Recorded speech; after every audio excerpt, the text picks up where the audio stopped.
Hey, what's going on, everybody? Justin here at Trumpful Reads, and we're going to be doing my March wrap up, even though it's the middle of May.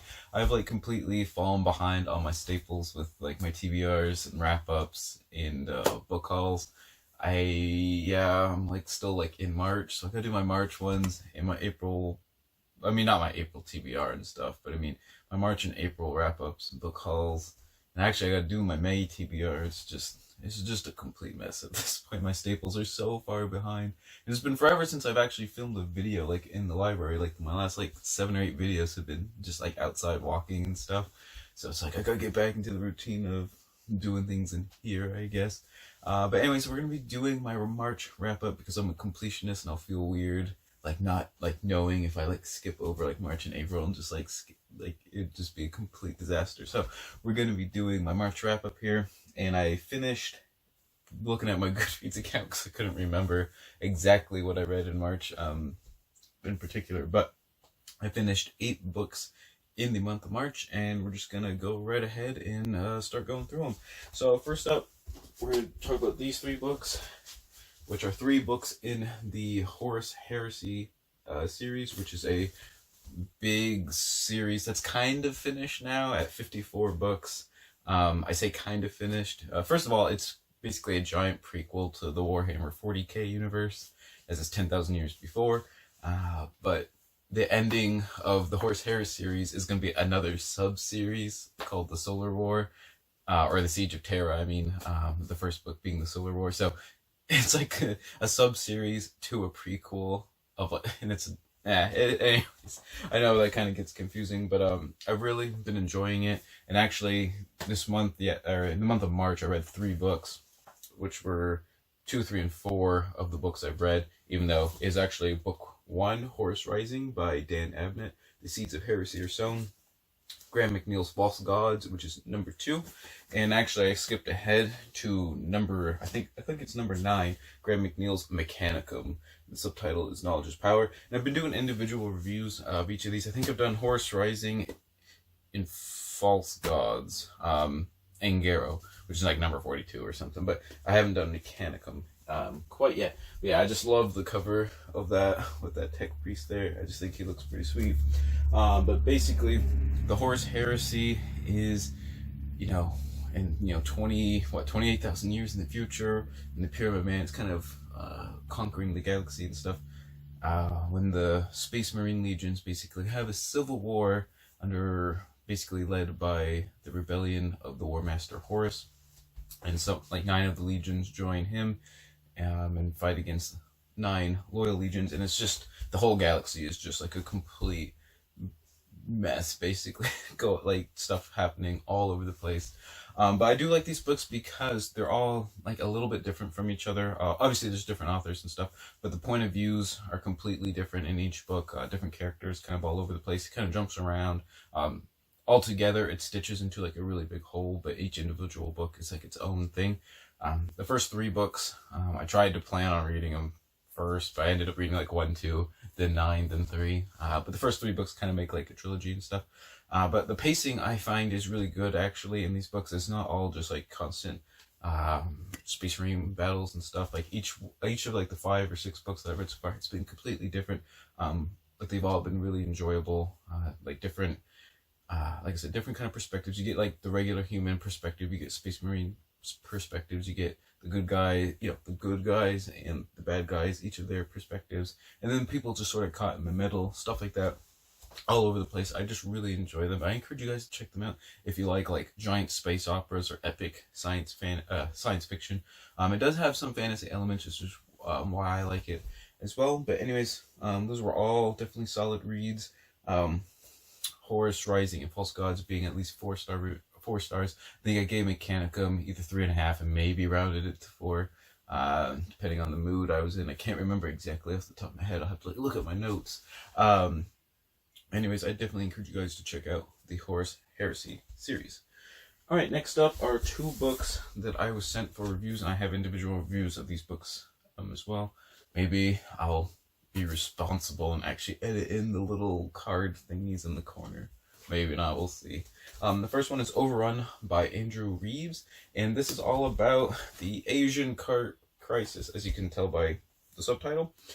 Basically, especially in the Midwest, in the Mississippi River basin, and that whole river system, Asian carp, like bighead carp, silver carp, black carp, and grass carp have basically taken over like certain sections of that river system, are like 90+% the biomass are just these fish, which is actually insane.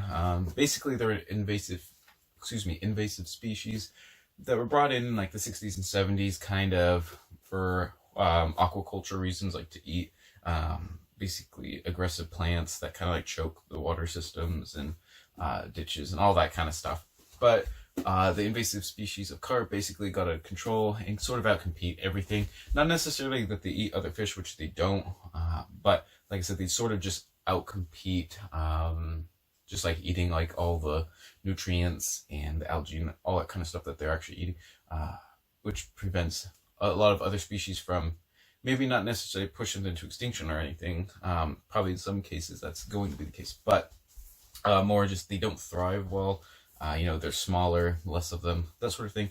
And I like how this book kind of deals with the entire system, where things are actually going okay with different techniques, and where they're actually working together. It was kind of interesting seeing like local, state, and federal, and actually even international between Canada and the United States actually somewhat working together sometimes to sort of get things accomplished, which was actually kind of refreshing to see for a change. But also like disparities of where all the fund, like a lot of the, or a majority of the funding is going to the area around the Great Lakes in Chicago and stuff. Whereas a lot of these southern states basically get no funding because of like kind of this like kind of death cycle, basically, where they don't have information, so they can't submit like any requests because they don't have enough information, but they can't really get information unless they have some funding to do the basic research and all that stuff.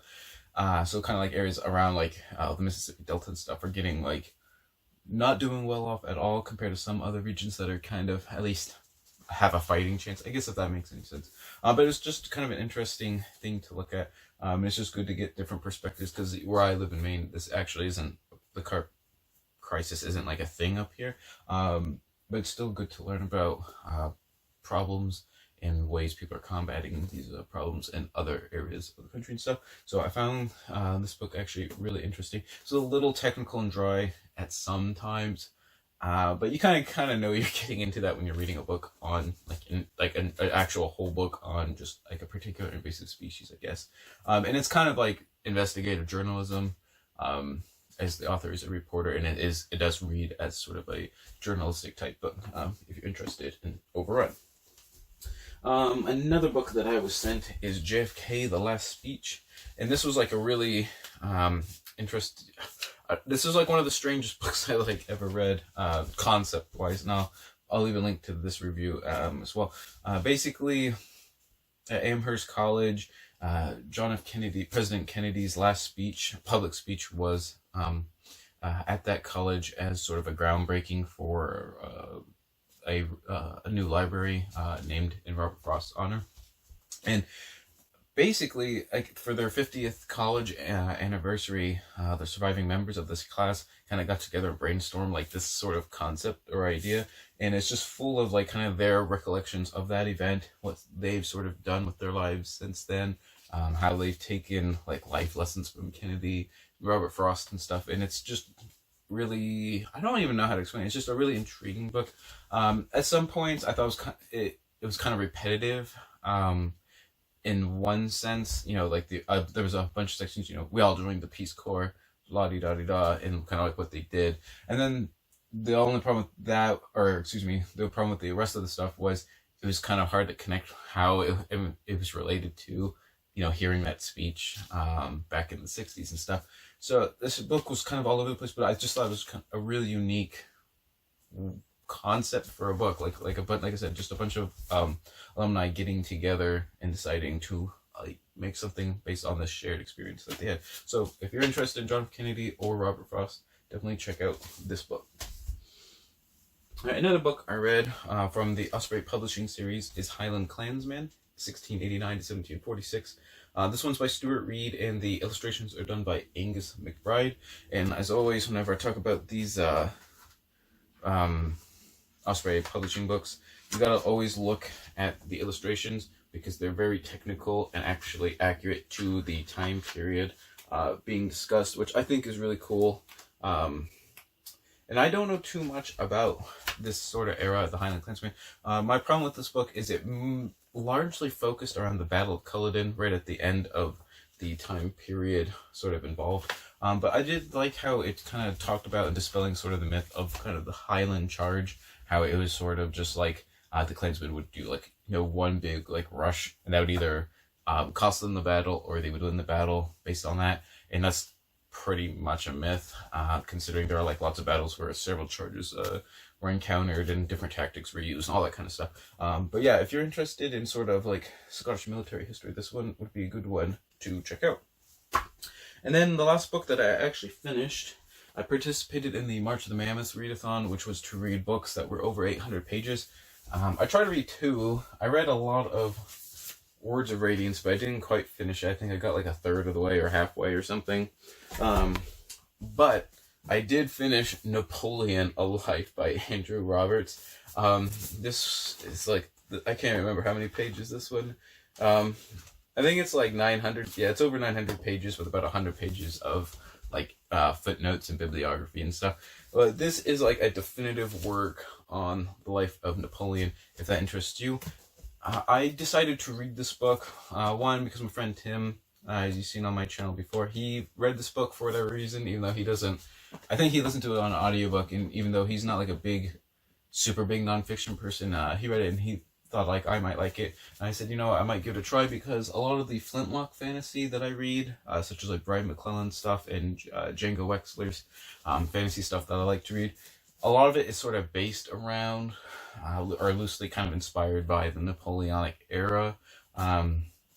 So I kind of wanted to get more contextual background for when I like read those fantasy books, and also just because I kind of want to learn that era of history as well. Just because, like I've said before, when I hit about Renaissance times, I kind of like drop off on my history studies. So there are several eras that I want to sort of start picking up on that I've sort of neglected, I guess, in my historical reading. And obviously the 1800s is a big part of that, so that's why I went with Napoleon: A Life.